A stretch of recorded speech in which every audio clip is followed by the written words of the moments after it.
Okay students, आज हम बात करते हैं अपने चैप्टर केमिकल काइनेटिक्स के नेक्स्ट टॉपिक की, दैट इज एवरेज रेट। तो एवरेज वर्ड हमने पहले भी सुना है कि एवरेज क्या होता है, किस तरह से हम फाइंड आउट करते हैं। तो एवरेज रेट क्या होगा, कैसे उसको डिटरमाइन किया जाएगा। तो असल में अगर हम बात करें, then rate of reaction is change in molar concentration of reactant on the product with respect to time. ठीक है, अगर हम बात करें रेट ऑफ रिएक्शन की, ठीक है, तो हमने कहा कि जो रेट ऑफ रिएक्शन है that is change in molar concentration of reactant और product with respect to time. Average rate भी सेम होते हैं, ठीक है, क्योंकि एवरेज रेट में भी हम क्या करते हैं, एवरेज फाइंड आउट करते हैं with respect to anything. So the average rate of a reaction can be determined graphically. ठीक है, अगर हम एवरेज रेट की बात करें तो एवरेज रेट को हम ग्राफिकल मेथड से भी फाइंड आउट कर सकते हैं with the help of graph, but it does not give true rate of reaction. अगर मैं एवरेज रेट की बात करूं, ठीक है, मैं ग्राफ की बात नहीं कर रहा, मैं एवरेज रेट की बात कर रहा हूं कि अगर एवरेज रेट की बात की जाए, it does not give the true rate of reaction because the change in molar concentration is related to the actual molar concentration. ठीक है, जो एक्चुअल मोलर कंसेंट्रेशन है वो क्या है, जब रिएक्शन स्टार्ट हुआ था, जब केमिकल रिएक्शन स्टार्ट हुआ था इन द स्टार्टिंग, वो हमारा है एक्चुअल मोलर कंसेंट्रेशन। और विद रिस्पेक्ट टू टाइम जो एक्चुअल मोलर कंसेंट्रेशन है वो चेंज हो जाता है। So since actual molar concentration changes with time, therefore the change in molar concentration also changes. तो हर बार मोलर कंसेंट्रेशन क्या करेगी, चेंज होती चली जाएगी with respect to time, and so as is the reaction rate. और इस तरह से रिएक्शन रेट भी क्या करेगा, रेगुलरली चेंज होता चला जाएगा। तो अगर हम एवरेज रेट की बात करें, अगर उसके रिप्रेजेंटेशन की बात करें, तो एवरेज रेट फाइंड आउट करने के लिए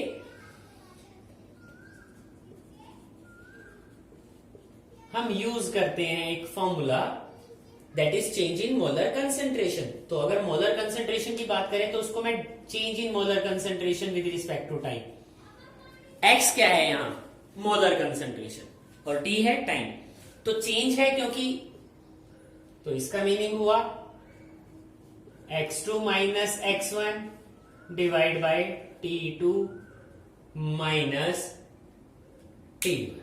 ठीक है, क्योंकि डिक्रीज हो रहा है, मोलर कंसेंट्रेशन डिक्रीज कर रहा है, तो मैं उसको किस तरह से रिप्रेजेंट करूंगा, minus of x2 minus x1 divide by t2 minus t1। तो इस तरह से हम एवरेज रेट को फाइंड आउट कर सकते हैं। ठीक है,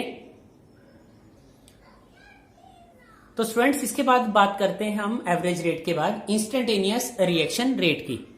और अगर इंस्टेंटेनियस की बात करें, instantaneous at any instant of time, किसी पर्टिकुलर टाइम की जब हम बात कर रहे होते हैं तो इंस्टेंटेनियस वर्ड का यूज किया जाता है। तो यहां इंस्टेंटेनियस रिएक्शन रेट अगर फाइंड आउट करना है तो यहां कहा गया the average reaction rate at the smallest interval of time. Smallest interval of time का मीनिंग है कि हमने जो एवरेज रेट के अंदर हम delta time, change in time को डेल्टा से रिप्रेजेंट करते थे, अब उसको हमने क्या करना है, डी से रिप्रेजेंट करना स्टार्ट कर देना है। तो यहां हमने मेंशन भी कर दिया कि जो लिमिट है when it approaches to zero. ठीक है, when delta T approaches zero. इसका मतलब इंस्टेंटेनियस जो रेट है that is equal to the average rate as the delta T approaches zero. ठीक है, तो इंस्टेंटेनियस रेट और एवरेज रेट हमने कहा कि सेम है, लेकिन डिफरेंस क्या है, सबसे बड़ा difference as delta T approaches zero, या ऑलमोस्ट क्या हो गया, वो जीरो हो गया, या जीरो वैल्यू हो जाता है, स्मॉल वैल्यू हो जाता है उसका। हमने एक रिएक्शन कंसीडर कर लिया, R is converted to the product. ठीक है, तो रिएक्टेंट जो है वो प्रोडक्ट में कन्वर्ट हो रहा है, रिएक्टेंट को आर से रिप्रेजेंट किया, प्रोडक्ट को पी से रिप्रेजेंट किया। अगर हम बात करें रेट ऑफ रिएक्शन के रिप्रेजेंटेशन का, जिसका ऑलरेडी हमने बात किया था, तो रेट ऑफ रिएक्शन को हम रिप्रेजेंट करते हैं minus delta of change in concentration of reactant divide by T. ठीक है, इसी तरह से हम रिप्रेजेंट करते हैं, लेकिन हमने उसको क्योंकि इंस्टेंटेनियस बनाना है तो हमने लिमिट क्या किया, limit delta T tends to zero कर दिया। तो अब जो डेल्टा है दैट चेंजेस टू डी। ठीक है, अब हम डेरिवेटिव की टर्म में उसको लिखेंगे, so it becomes negative minus as it is आ गया, in place of delta there comes D, so it becomes D of molar concentration of R divided by dt, the small change in the concentration of reactant with respect to time. And same product के लिए भी हम यही relation लिखेंगे, that limit delta T tends to 0 and the change in concentration of product with respect to time, that is equal to d of concentration of P divided by dt। तो instantaneous rate को with the help of graph हम easily find out कर सकते हैं। The graph is plotted between the concentration and the time. तो concentration of reactant decrease करता है। अब जो ग्राफ हमने बनाया है वो रिएक्टेंट के लिए है, इसीलिए जो कंसंट्रेशन है वो देखो कंसंट्रेशन डिक्रीज कर रहा है विद टाइम। तो अगर हम इंस्टेंटेनियस रेट फाइंड करना चाहते हैं तो हमने यहां मेंशन किया that instantaneous rate can be find from the slope of tangent. हमारे पास जो ग्राफ आ रहा है, हम क्या करें, वहां पर एक टेंजेंट बना लें। जो कर्व हमारे पास आई वहां से एक टेंजेंट बना लें एंड स्लोप फाइंड आउट कर लें। So with the help of that slope at any instant of time, किसी भी पर्टिकुलर टाइम पर हम इंस्टेंटेनियस रेट को बड़ा इजीली फाइंड आउट कर सकेंगे। ठीक है, तो कुछ न्यूमेरिकल की हेल्प से हम बात करेंगे यहां पर, लेकिन एक चीज ध्यान रखना कि जब हम बात करेंगे एवरेज की, एवरेज रेट की, तो हम रिप्रेजेंट करेंगे डेल्टा से। लेकिन अगर हम बात करें इंस्टेंटेनियस रेट की, तो जो रिप्रेजेंटेशन होगा that will be in derivative term. ठीक है, तो डी से हम वहां पर रिप्रेजेंटेशन देंगे। इस चीज का हमें वहां पर ध्यान रखना होगा। सो स्टूडेंट्स, अब बात करते हैं कुछ न्यूमेरिकल्स की। ठीक है, न्यूमेरिकल्स करने से पहले एक स्टेटमेंट मैंने ले लिया ताकि हमें उन न्यूमेरिकल्स को करने में थोड़ा हेल्प मिल सके। किस तरह से हम रिलेशंस वहां पर लिखते हैं, किस तरह से क्वेश्चन का जब हम सॉल्यूशन कराएंगे तो स्टेप बाय स्टेप सॉल्यूशन कैसे होना चाहिए उसका, उस चीज की हम बात करेंगे। Express the relationship between the rate of formation of water and rate of disappearance in the following reaction. 2H2 plus O2 converts into 2H2O। तो जैसा कि हमने स्टडी किया अपना टॉपिक, यहां अगर हम बात करें रेट ऑफ रिएक्शन की, तो हमने स्टडी किया है the rate of reaction is equal to rate of disappearance of reactant divide by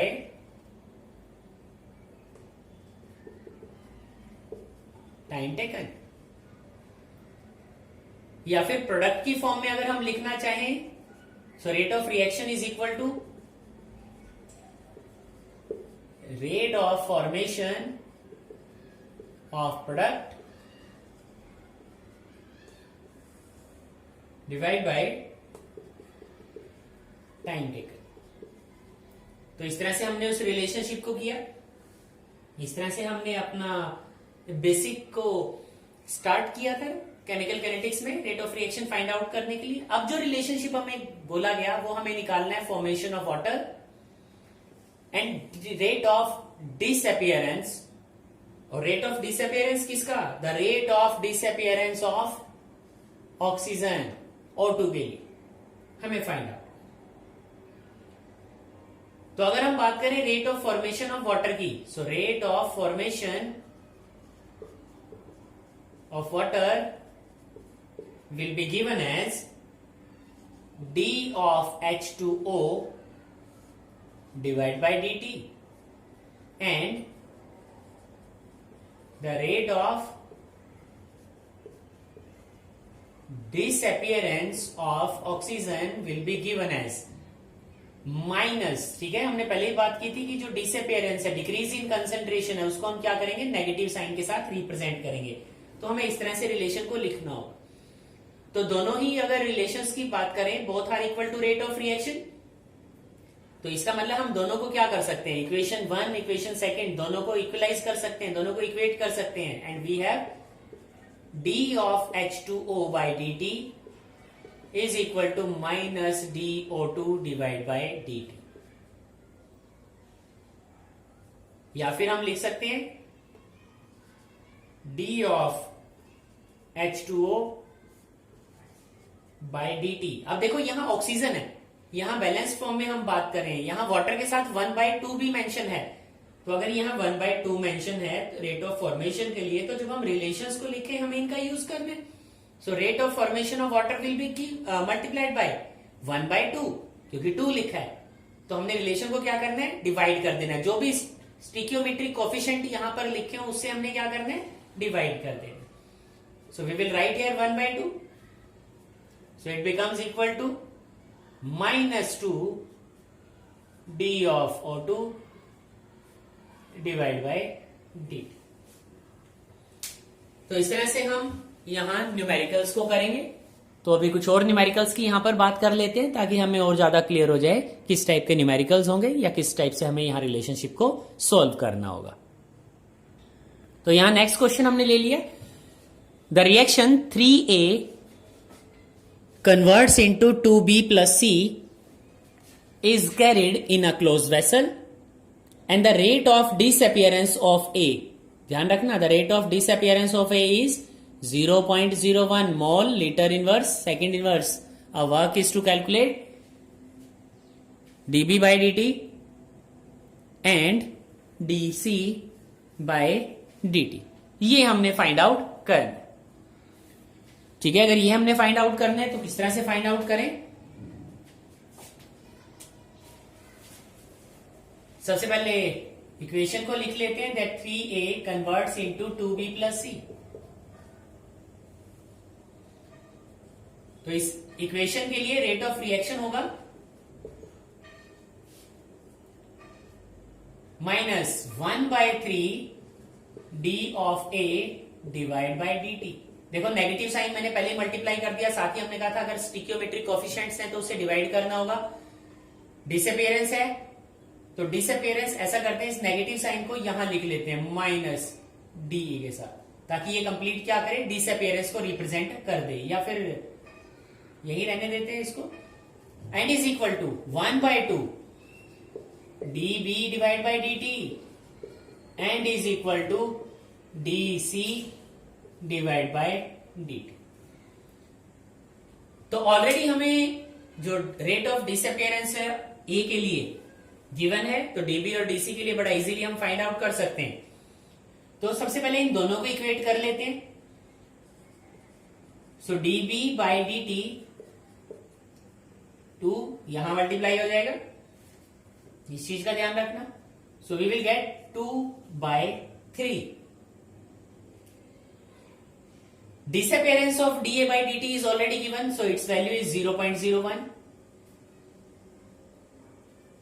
और जब हम इसका सॉल्यूशन फाइंड आउट करते हैं, then its value comes to be 0.0067 mol litre inverse second inverse.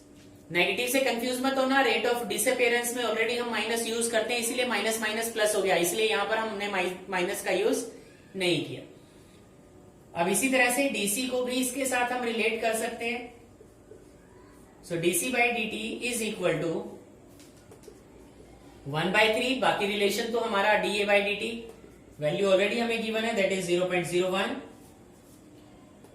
तो जैसे ही हम इसको सॉल्व करेंगे we will get 0.0033 mol litre inverse second inverse. तो इस तरह से हमने DB by D T, DC by D T को इजीली फाइंड आउट कर लिया।